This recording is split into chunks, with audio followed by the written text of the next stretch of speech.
አንዳንዴ ሰዎች ካንቺ ጋር መታየት የሚያፍሩበት ጊዜ አለ። ሲዝን ይለወጣል። ሲዝን ሲለወጥና ኢትስ ታይም ሲባል ካንቺ ጋር ለመታየት የማያደርጉት ጥረት የለም። ብዙ አልቅሰሽ የለም ብዙም ባልነበር አሁን ደግሞ የደስታ ሲቃ ደግሞ አለ። የደስታ ሲቃ ደግሞ ይመጣል። የልብ መደነቅ ይመጣል። ጸልዩልኝ ጸልዩልኝ ጸልዩልኝ ጸልዩልኝ አለ። ከዛ እሱ ይለወጥና ምን ይሆናል መሰለሽ? አመስግኑልኝ አመስግኑልኝ አመስግኑልኝ እኔ አቃተኝ ማመስገን፣ በቃ እስቲ አመስግኑልኝ ባካቸው አመስግኑልኝ ደግሞ የሚባልበት ጊዜ ደግሞ ይመጣል። ባሎ ንፋስ ውስጥ መንገድ አለው። በወጀብ ውስጥ መንገድ አለው። ሁል ጊዜ የሚሰራበት መንገድ አለው። ክሪኤቲቭ ነው። በአድራሻሽ ነው የሚመጡት። ባለሽበት ነው የሚመጡት። አንቺ አይደለሽ የምትሄጂው። አንዳንድ ጊዜ ነገሮቻችን የዘገዩ ይመስለናል በእኛ ታይም ቴብል። አንዳንድ ጊዜ ምን ይሆናል መሰለሽ? መንፈሳዊ ዓለም አለ፣ ስፒሪቹዋል ዓለም አለ። መንፈሳዊ ዓለም ላይ ዳርክ ፎርስስ አሉ፣ ጨለማ ኃይላት አሉ። አሁን አንድ ቦታ ላይ ምን ይሆናል? ዳንኤል አለ። ነቢዩ ዳንኤል የእግዚአብሔር ሰው ነው፣ እሱ ይጸልያል። ከዛ በ21ኛው ቀን ላይ ቅዱስ ገብርኤል መጣ። በ21ኛው ቀን ላይ መጣና ለዳንኤል ይነግረዋል፣ ይዳስሰዋል፣ አበረታውና ይኸውልህ ዳንኤል አለው። ፓራፍሬዝ አድርጌው ነው። ዳንኤል እንደውም እጅግ የተወደድክ ሰው ዳንኤል ሆይ ነው የሚለው። እጅግ የተወደድክ ሰው ዳንኤል ሆይ በጸሎት በመጀመሪያው ቀን the very first day በጸለይክበት በመጀመሪያው ቀን ትእዛዝ ወጥቷል አለ። የመጀመሪያው ቀን ግን የጸሎትህን መልስ ይዤ ስመጣ መንገድ ላይ የፋርስ መንግስት አለቃ ተቋቋመኝ አለ። አሁን ያ የዳርክነስ የሰይጣን አለቃ ነው። እሱም የሰይጣንም የራሱ አደረጃጀት አለው እና የሰይጣን አለቃ የፋርስ መንግስት ቴሪቶሪያል ስፒሪት ተዋጋኛል። ከዛ ቅዱስ ሚካኤል ሊረዳ ይመጣ ይለዋል። ቅዱስ ሚካኤል ሊረዳ ይመጣ። ከሱ ጋር ተውኩትና እኔ ወደ አንተ መጣሁ። አሁን ተመልከች፣ ዳንኤል ጸልየዋል። መጀመሪያው ቀን ላይ ትእዛዝ ወጥቶለታል፣ ሊሆንለት ተብሏል። ከዛ ሊሆንለት ሲል ቅዱስ ገብርኤል ይዞ ሲመጣ መንገድ ላይ የፋርስ መንግስት አለቃ ሰይጣን ተቋቁሞታል። የፋርስ መንግስት አለቃው አንዱ ከፕሪንሲፓሊቲስ ካለቆች አንዱ ማለት ነው። እና ሲቋቋመው ቅዱስ ሚካኤል ሊረዳው መጣ። ቅዱስ ገብርኤል ደስ ይላል እኮ አንድ መንግስት ናቸውና ቅዱስ ሚካኤል ሊረዳው መጣ። ከዛ በኋላ እሱን ሲዋጋለት ቅዱስ ገብርኤል መጣና ነገረው ለዳንኤል በጸሎት በመጀመሪያው ቀን the very first day ትእዛዝ ወጥቶልህ ነበር አለው። ግን ተቋቋመኝ አለው። አዘግይቶታል። አሁን አንዳንድ ነገሮቻችን የዘገዩበት ምክንያት ይሄ ነው። ስፒሪቹዋል ዋርፌር አለ። ይዋጋሉ። ከእግዚአብሔር ዘንድ መልስ ሲመጣ ይገዳደራሉ፣ ያስቀራሉ። ማስቀረት ባይችሉ እንኳን ይዋጋሉ። ልክ የእግዚአብሔር መላእክት እንትን አላቸው፣ ሃይራርኪ አላቸው። ታውቂያለሽ? ላይ ኪሩቤል፣ ሱራፌል ዙፋናት አሉ፣ ወይም ሴራፊምስ፣ ቼሩቢምስ እና ትሮንስ የሚባሉ አሉ። እነዚህ ሁሉም በዙፋኑ ዙሪያ ያሉ ናቸው። ኪሩቤል የሚያመልኩ፣ ሱራፌል የሚያመልኩ፣ ዙፋናት የሚባሉት እዛ ከዙፋኑ አካባቢ የማይለዩ ናቸው። ሴራፊምስ፣ ቼሩቢምስ፣ ትሮንስ ይባላሉ። 1 2 3 እነሱ አሉ። ከዛ በኋላ ፕሪንሲፓሊቲስ፣ ፓወርስ፣ ዶሚኒየንስ ይባሉ አሉ። ፕሪንሲፓሊቲስ አለቅነት፣ ስልጣናት፣ ኃይላት ማለት ነው። እንደዚህ የሚባሉ ደግሞ ማናውቃቸው መላእክቶች አሉ። ፕሪንሲፓሊቲስ፣ ፓወርስ እና ዶሚኒየንስ አለቅነት፣ ስልጣናት፣ ግዛት የሚባሉ አሉ። ከነሱ ቀጥሎ አርካንጀልስ አሉ። ሊቃነ መላእክት የሚባሉት አሉ። ደግሞ እኛን ከሰዎች ጋር የሚላኩ የሚመጡ የሚያገለግሉ የሚዋጉ አርካንጀልስ አሉ። ከዛ የመላእክት ሰራዊት ደግሞ አሉ። አሁን እነዚህ አርካንጀልስ የሚባሉት አሁን ቅድም ሁለቱን አነሳን፣ ቅዱስ ገብርኤልና ቅዱስ ሚካኤልን አነሳን። ወንጌላውያን ጋር ሱራፌል፣ ኪሩቤል ይታወቃል። ከአርካንጀልስ ግን ቅዱስ ገብርኤልና ቅዱስ ሚካኤል ናቸው የሚታወቁት። ካቶሊኮች መጽሐፈ ጦቢትን ስለሚቀበሉ ሩፋኤልን ይጨምራሉ። ስለዚህ ቅዱስ ሚካኤል፣ ቅዱስ ገብርኤል፣ ቅዱስ ሩፋኤል ሶስቱን አርካንጀልስ በስም ሪኮግኒሽን ይሰጧቸዋል። በሀገራችን ምንድነው ጳጉሜ 3 ቅዱስ ሩፋኤል ነው ይባላል። ይሄ ልጆች ሮጠው እንደው ከዘነበ ሰዎች የሚጠመቁበት። እዛ በኦርቶዶክስ ተዋህዶ ቤተክርስቲያን ደግሞ 7ቱ በስም ሪኮግኒሽን ይሰጣቸዋል። ቅዱስ ሚካኤል፣ ቅዱስ ገብርኤል፣ ቅዱስ ሩፋኤል፣ ቅዱስ ኡሪኤል፣ ቅዱስ ራጉኤል፣ ቅዱስ ፋኑኤል፣ ቅዱስ ሰረቃኤል። እነዚህ አርኬንጀልስ ናቸው፣ የመላእክት አለቆች ናቸው፣ ቺፍ ናቸው። እና በስራቸው ደግሞ በጣም ብዙ እልፍ አላፋት መላእክት አላቸው ከስራቸው በእዛቸው ስር ያሉ ማለት ነው። እና አሁን ለዚህ ነው መጽሐፈ ዳንኤል ሁሉም ሰው የሚቀበለው፣ ወንጌላውያንም ካቶሊክም ፕሮቴስታንትም ወንጌላውያንም ካቶሊኮችም ኦርቶዶክሶችም የሚቀበሉት መጽሐፈ ዳንኤል ላይ ቅዱስ ገብርኤል ይዞ መጣ። የፋርስ መንግስት አለቃ ተቋቋመው። ቅዱስ ሚካኤል መጣና አገዘው። በጣም እኮ የሚያምር ነው። ከዛ ቅዱስ ገብርኤል ይዞለት መጣና ነገር ጸሎት በመጀመሪያው ቀን ተመልሷል፣ ትእዛዝ ወጥቶላል። አሁን እኮ ብዙ ሰው ጭንቀት ውስጥ እኮ ያለው ጸሎት ስላልተሰማ አይደለም። ጸልዮአል፣ ተመልሷል፣ ትእዛዝ ወጥቷል፣ ግን አየር ላይ የሚያዘገያል። አሁን ግን አንድ እግዚአብሔርን አሰራር ልነግርሽ እፈልጋለሁ፣ ወይም ደግሞ ለሙስሊሞቹ አላህ። በነገራችን ላይ በጣም ሙስሊም አዳማጮች እንዳሉን ታውቂያለሽ? አዎ ደውለውልኛል። እኔ ሙስሊም ሴቶች ወንዶችም በቃ ደስ ይለኛል እንዲህ አላህ ይባርክ ምናምን ሲሉኝ በጣም እደሰታለሁ። ለሁሉም እኛ ለይተን ስለሆነ ምን ማናከለ ሁሉም ስለሆነ ሁሉም ጋር መድረሱ በጣም ደስ ይለኛል። እና እሱ ፈጣሪ የሚሰራበት እግዚአብሔር የሚሰራበት መንገድ አለ። ብዙ ጊዜ የምናውቀው ምንድን ነው? በመዘግየቱ ነው። ፍቅር በጣም ደግሞ የሚቸኩሉበት ጊዜ አለ። ጊዜው ሲመጣ 2 ምሳሌዎች ልስጥሽ። አንዱ ዮሴፍን እስር ቤት ሆኖ አስቢው። በወንድሞቹ የተጣለ ነው። ጉድጓድ ውስጥ ጥለውታል። 30 ብር ሸጠውታል። መቶ ጲጢፋራ ቤት ውስጥ ሲያገለግል እንደዚህ ሚስትየው ካልተኛ ብላ እስር ቤት ተጥሏል። ነገር የዘገየበት ሰው ነው በጣም ግን የእግዚአብሔር ሰዓት ደረሰች። ክሎኳ መታ ጮኸች። ይቺ እንትኗለች አይደለም? ልክ መታ ኢትስ ታይም ሲባል በጣም ነገሮች የሚፈጥኑበት ጊዜ ነው። ከዛ መጡ እስር ቤት። እዛ ጋ ፈርዖን ህልም አይቷል። መጡ። ተነሳ፣ ምንድን ነው? ተነስ፣ ልበስ፣ ጸጉርን ተስተካከል፣ በጣም ዳረቃስ ባሉ ቢል ይሄ ሰውዬ አይቻልም። ለምን? አሁን እግዚአብሔር ይቸኩላል። አጣድፈው ነው የወሰዱት ወደ ቤተ መንግስት። ጊዜ ሲደርስ አጣድፈው ነው የሚወስዱሽ። ጊዜ አይሰጡሽም። በቃ እሱ ኢትስ ታይም ሲል ይቺ ነች በቃ እሱ ብቻ እግዚአብሔር ኢትስ ታይም ይበል። ልክ ሲል ያጣድፉሻል። ዮሴፍን አጣደፉት። ከዛ ወደ ቤተ መንግስት ተወሰደ። ህልም ተረጎመ። ከዛ በኋላ ንጉሱ ምን አለ? የወርቅ ዝርግፍ አድርጉለት፣ የሐር ልብስ አልብሱት፣ ሰረገላው ላይ ያስቀምጡት፣ ሁሉ ሰው ለዮሴፍ እጅ ይንሳ፣ ገኔ በዙፋን ብቻ ነው በልጥ። እዛ ጋር ያለው ጥድፊያ ማመናችን። ምክንያቱም ህልም ተርጉሟል፣ የንጉሱን ልብ አሳርፏል።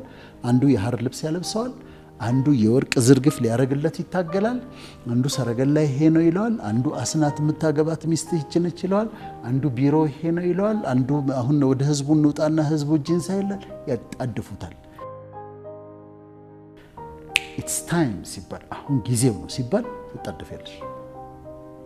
ነገርሽ በቅጽበት በፍጥነት ይለወጣል። የሚቸኩልበት ጊዜ አለ። አንዱ ምሳሌ ይሄ ነው። ሁለተኛ ደግሞ ምሳሌ ልስጥሽ። በጣም የሚገርመኝ ቦታ ነው። የት መሰለሽ? ይሄ ያለው ሰከንድ ክሮኒክል የሚባለው ሰከንድ ክሮኒክል 35 ሁለተኛ ዜና 35 ላይ ነው ያለውና አንድ ኒካኡ የሚባል ንጉስ ከርከሚሽ የሚባል ቦታ ላይ ሄዶ እንዲዋጋ እግዚአብሔር ያዘዋል። ያዘዘው እግዚአብሔር ነው። ሂድና ተዋጋ የተባለው ከርከሚሽ ላይ ነው። ከዛ ሊዋጋ ሲሄድ ዮሲያስ የሚባል ንጉስ፣ የእስራኤል ንጉስ ሊገጥመው መጣ ጦር ይዞ። ይሄኛው ኒካው እግዚአብሔር አዞት ሊዋጋ እየሄደ ነው። ከርከሚሽ ላይ ነው ሊዋጋ ያወጣው። ንጉስ ዮሲያስ ደግሞ ሊዋጋው መጣ። መንገዱ ላይ ቆመ። ከዛ መልእክት ላከበት። ይኸውልህ ንጉስ ዮሲያስ እኔ ካንተ ጋር ልዋጋ አይደለም የወጣሁት፣ ካንተ ጋር አይደለም ልዋጋ የወጣሁት፣ ከርከሚሽ ላይ ሄደ ተዋጋ ተብዬ ነው አለው። አሁንም ሊዋጋው ወጣ። አልሰማውም። ሊዋጋው ወጣ። ንጉሥ ኢዮስያስ ጦሩን ይዞ ኒካው ደግሞ ታዞ ነው የወጣው። ከርከሚሽ ላይ ተዋጋ ብሎ የሰማይ አምላክ ነው ያዘዘው። ኢዮስያስ እኮ እግዚአብሔር ሰው ነው ማለት ጥሩ የሚባል ሰው ነው።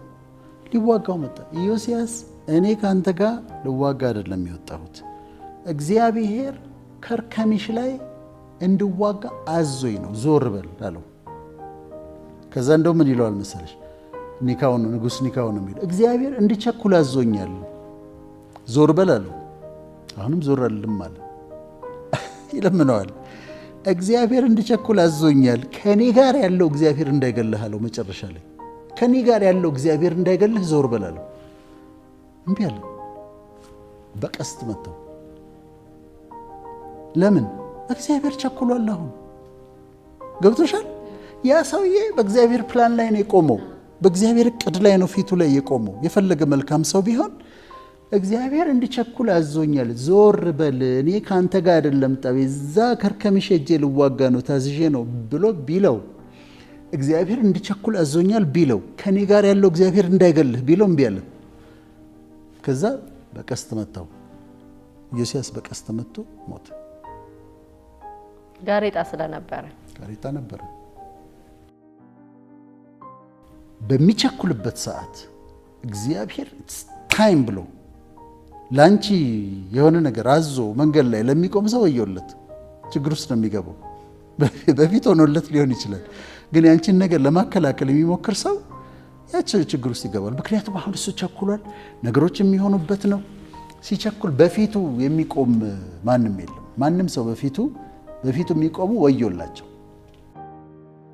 ምድረ በዳውን ኤደን በረሃውን ገነት አድርገኸዋል ይላል።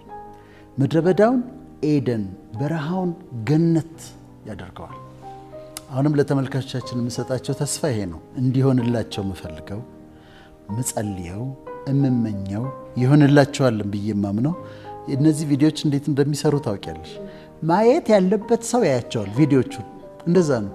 ማየት ያለበት ሰው ግን ቁጭ ብሎ መልእክቱ ስለሆነ ይሰማል። እና ይሄ መልእክት ለሚደርሳቸው ምድረ በዳውን ኤደን ምድረ በዳህን ኤደን ያደርገዋል፣ በረሃውን ገነት ያደርገዋል። ላንቺም እንደዛው ምድረ በዳሽን ኤደን ያደርጋል፣ በረሃሽን ገነት ያደርገዋል። ይሄንን አምናለሁ። እንዴት ብለሽ ጠይቂ። I have no idea እንዴት ለሚለው I have no idea ምንም ለመሰለሽ እኔ መቼም በጣም ነው የምወደው እኮ እግዚአብሔር እና አሰራሩ አንድ አይነት አይደለም። ለምሳሌ ጌታችን መድኃኒታችን ኢየሱስ ክርስቶስ ለክርስቲያኖች አይነ ስውር ሲያበራ አይተሻል አይደል? አሁን ጭቃ ቦካ፣ አይኑን ቀባው፣ ሂድና ታጠብ አለው። ከዛ ታጠበ፣ አየ። አሁን ሌላ አይነ ስውር ይመጣል። ምን ኤክስፔክት አደርጋለሁ? አሁን ጭቃ ሊያቦካና ከዛ አይኑ ሊቀባና ሂድና ታጠብ ሊለው ነው ብዬ ኤክስፔክት አደርጋለሁ። አያረግም። እንደሱ ጭቃ ይቀባው እንዲህ ነው ይቀባው። ይሄኛውን ደግሞ እጁን ይጭንበትና ምን ይታይሃል? አሁን ሰዎች እንደ ዛፍ ሲንቀሳቀሱ ይታዩኛል። ደግሞ ይጭንበት፣ አሁን በደንብ አየሁ ይለዋል። ለካ አሰራሩ ነው ይሄ ነው ብለሽ ደግሞ እንደገና አሁን ደግሞ ሌላ ሰው ሌላ አይነ ስውር ደግሞ ሲያገኝ እጅ ጭኖ ምን ታየህ ብሎ ሊጠይቀው ነው ብለሽ ኤክስፔክት ስታደርጊ ምን አድርግ ዘንድ ትወዳለህ ይለዋል። እንደ በርጦሜዎስ ያለውን አይ ዘንድ ብሎ ትሄዳል ያል ሰውየው። አሰራሩ አትለምጪው። የሚመጣበትን መንገድ የሚሰራበትን መንገድ ፕሬዲክት ማድረግ አትችይም። ስለዚህ እንዴት ነው ምድረ በዳው ኤደን የሚሆነው? ምን ማለት ነው በረሃው ገነት የሚሆነው ብሎ ለሚጠይቅ ነው ያላውቅም። አይ ሃቭ ኖ አይዲያ። ምክንያቱም አሰራሩን ስለማላውቀው። የማውቀው ግን ምንድነው በወጀብና በአውሎ ንፋስ መካከል መንገድ አለው። በአውሎ ንፋስ ውስጥ መንገድ አለው። በወጀብ ውስጥ መንገድ አለው። ሁሉ ጊዜ የሚሰራበት መንገድ አለው። ክሪኤቲቭ ነው። ማንም የሚከለክለው የለምና ምድረ በዳው ኤደን በረሃው ገነት ይሆናል። ደግሞ ተነስተሽ ታበሪያለሽ። በጨለማ ውስጥ ተነስተህ ታበራለህ። ይሄንን ነው የምለው። ለኛም ደግሞ ይሄንን ነው የማምነው። እንዴት የሚለውን ግን አንመንሰውም። ይሄ መልእክት የሚደርሳቸው እህቶቻችን በጨለማ ውስጥ ተነስተው ያበራሉ። ወንድሞቻችን በጨለማ ውስጥ ተነስተው ያበራሉ። እዚሁ ላይ ግን ምን ይላል መሰለሽ? እሱም ብዬ መዝጊያ ላድርገው። ይህንን ካላት በኋላ ጽዮንን አይኖችሽን አንስተሽ ተመልከቺ ይላታል። አይኖችሽን አንስተሽ ተመልከቺ፣ እነዚህ ሁሉ ተሰብስበው ወደ አንቺ ይመጣሉ ይላታል። ያንቺ የሆኑት ሁሉ ወደ አንቺ ይመጣሉ። በአድራሻሽ ነው የሚመጡት፣ ባለሽበት ነው የሚመጡት። አንቺ አይደለሽ የምትሄጂው። ያንቺ የሆኑ የታዘዙልሽ ነገሮች በሙሉ በአድራሻሽ ይመጣሉ። አይኖችሽን አንስተሽ ተመልከቺ፣ ዙሪያሽን ተመልከቺ፣ ያንቺ የሆኑ ሁሉ ይመጣሉ ይላታል። ከዛ ይቀጥልና ልብሽ ይደነቃል ይላታል። ልብሽ ይደነቃል እና ደስ ይልሻል። የባህሩ በረከት ወደ አንቺ ስለሚመጣ፣ የአሕዛብ ብልጽግና ወደ አንቺ ስለሚመጣ ልብሽ ይደነቃል። ብዙ አልቅሰሽ የለም ብዙም ባልነበር። አሁን ደግሞ የደስታ ሲቃ ደግሞ አለ። የደስታ ሲቃ ደግሞ ይመጣል። የልብ መደነቅ ይመጣል። ጸልዩልኝ ጸልዩልኝ ጸልዩልኝ ጸልዩልኝ አለ። ከዛ እሱ ይለወጥና ምን ይሆናል መሰለሽ? አመስግኑልኝ አመስግኑልኝ አመስግኑልኝ፣ እኔ አቃተኝ ማመስገን፣ በቃ እስቲ አመስግኑልኝ ባካቸው አመስግኑልኝ ደግሞ የሚባልበት ጊዜ ደግሞ ይመጣል። ከዛ ምን ይላታል ጽዮንን? እርሱ አክብሮሻልና ይላታል። እርሱ አክብሮሻልና ልክ እርግቦች ወደ ቤታቸው እንደሚበሩት ማታ ልክ ወደ ጎጇቸው እንደሚበሩት እንደዛ ያንቺ በረከቶች እየበረሩ ይመጣሉ። ልክ በአድራሻ ቀደም እንዳለው በአድራሻሽ ይመጣሉ። ጊዜ ሲሆን እንደዛ ነው። ኢትስ ታይም ካለሱ ያንቺ የሆኑ በረከቶች በሙሉ ከምስራቅ፣ ከምዕራብ፣ ከደቡብ፣ ከሰሜን እየበረሩ ወደ አንቺ ይመጣሉ። ወደ አድራሻሽ ወደ ቤትሽ ይመጣሉ። ከዛ ይቀጥልና እንደዚህ ይላታል። የናቁሽ ሁሉ ወደ እግርሽ ጫማ ይሰግዳሉ ይላታል። የናቁሽ ሁሉ ወደ እግርሽ ጫማ ይሰግዳሉ ማለት እጅ ይነሱሻል፣ ያከብሩሻል፣ ይቅርታ ይጠይቁሻል፣ ልክ አልነበርንም ይሉሻል እና የተናገርነው ልክ አልነበርም አምሶሪ ይሉሻል። ጊዜ አለው ታይም ሲባል ከዛ በኋላ ትምክህት ትሆኛለሽ ይላታል። ትምክህት ምን ይሆናል መሰለሽ? ፍቅር አንዳንዴ ሰዎች ከአንቺ ጋር መታየት የሚያፍሩበት ጊዜ አለ፣ ወይም ከአንቺ ጋር መታየት እንደ ችግር የሚቆጥሩት ጊዜ አለ። በቃ አደጋ ነው ከአንቺ ጋር መታየት፣ ችግር ሊገጥማቸው ይችላል እና ከእሷ ጋር ምናምን ይባላሉ። ስለዚህ ከአንቺ ጋር መታየት አይፈልጉም። ሲዝን ይለወጣል። ሲዝን ሲለወጥና ኢትስ ታይም ሲባል ከአንቺ ጋር ለመታየት የማያደርጉት ጥረት የለም። ስልክ ደውለው ስፒከር ላይ ያደርጉሻል እና ስፒከር ላይ ያደርግና እንዴት ነህ ዶክተር ደህና ነህ ወይ ምናምን ስፒከር ላይ እንዳደረገ ገብቶኛል። ጓደኞቹ አሉ። አሁን ምንድነው ሊል የፈለገው? በቃ አውቀዋለሁ ጓደኛዬ ነው ምናምን ለማለት ነው የፈለገው እና ይገባኛል። ግን ይሄው ሰውዬ እኮ ከአንቺ ጋር ለመታየት ያፈረከው ሰውዬ ነው። በችግር ውስጥ ባለሽበት ጊዜ፣ በውጊያሽ ዘመን፣ በመከራሽ ዘመን እኮ ከአንቺ ጋር ሻይ ለመጠጣት የሚፈራ አውቀዋለሁ ለማለት የሚፈራ ነው። አሁን ደግሞ ጓደኞቹን ሰብስቦ ስልክ ደውሎ ስፒከር ላይ አድርጎ ሉክ አይ ካን ቶክ ቱ ሂም አይነት ነገር ደግሞ የሚልበት ዘመን እኔ አሁን ለእኔ ሳይሆን ለሁሉም ነው፣ ለሁሉም። ይሄኛው ደግሞ ሲዝን ይመጣልና ትምክህት ፍቅርን አውቃታለሁ እኮ ማለት እንደ ኩራት የሚታይበት ዘመን ይመጣል። አንተን አውቃለሁ የሚባልበት ዘመን እንደ ትምክህት የሚሆንበት ዘመን ይመጣል። በግለሰብ ደረጃ ንስሐ ገብተን ቂም ይዘን አለመሻገር፣ ሁሉን ነገር ትተን ሰው ለሰዎች ይቅርታ አድርገን ያጠፋነው ካለ ይቅርታ ጠይቀን አስተካክለን ቤታችንን ልክ እንደምናጸዳው ከጥላቻን ጠርጎ ማስወጣት፣ ይቅር አለማለትን ጠርጎ ማስወጣት፣ ቂምን ጠርጎ ማስወጣት፣ አንዳንድ አጉል ባህሪዎቻችንን ጠርጎ ማስወጣት፣ ጽድት ብለሽ መዘጋጀት ነው። አንድ ቦታ አለ እንደውም እግዚአብሔር ለአንተ ሊዋጋ ሲመጣ ነውር እንዳያይብህ የሚል ቦታ አለ ዘዳግም ላይ። ሲመጣ ነውር እንዳያገኝብህ፣ እኔ ቤቴ ሲመጣ ሊጎበኘኝ ነውር እንዲያገኝብኝ አልፈልግም። ቆሻሻ ነገር ውስጥ ሆኜ መገኘት አልፈልግም። በቂም ተይዤ በጥላቻ ተይዤ መቀመጥ አልፈልግም። ስለዚህ ሊጎበኝሽ ሲመጣ ቤትሽን አጽድተሽ ይቅርታ አድርገሽ ጥላቻን አስወግደን ጠርገን ምህረት አድርገን እንደዛ አድርገን ነው የምንጠብቀው።